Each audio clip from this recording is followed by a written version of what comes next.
Have you ever felt like the Lord's taking too long? You pray, you trust, you believe, and then silence, like nothing seems to be changing, nothing seems to be moving. And after a while, the waiting starts to feel less like faith and more like frustration.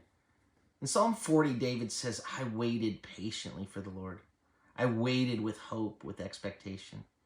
Let's be honest, patiently waiting is not exactly our strong suit usually, right? But what David's really saying here isn't just that he waited, but he waited a lot. And it's an emphatic, deep, stretched out waiting. The kind that tests your heart, the kind that forces you to decide, am I going to keep trusting or am I going to give up? And yet, in that waiting, something powerful happens.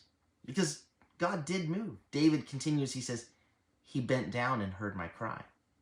God didn't just listen from a distance. He leaned in, he bent down. He was paying attention the whole time. Even when it felt like nothing was happening, God was listening. And then he lifted me up out of the slimy pit, out of the mud and mire. When you're in that pit, everything feels uncertain, unstable, a pit of discouragement, a pit of waiting and waiting for an answer, a pit of regret or struggle or feeling like nothing's ever going to change. But here's the good news. The Lord doesn't leave us in that pit. David continues, he set my feet on a rock, gave me a firm place to stand. That means God didn't just pull him out of what was muddy and unsteady. He also put him somewhere solid, somewhere secure, unshaken. And then comes the best part. He says he put a new song in my mouth.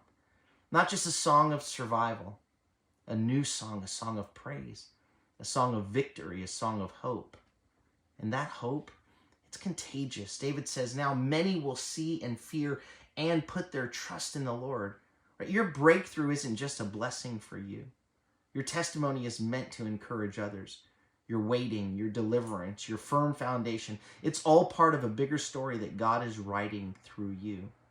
So today, if you're waiting, wait with expectation. If you feel stuck, remember God hears you. And if you've seen him move before, don't keep it to yourself. Tell someone. Sing the new song he's given you. Because the same God who lifted David out of the pit is still in the business of lifting people up. And he's already leaning in to hear your cry.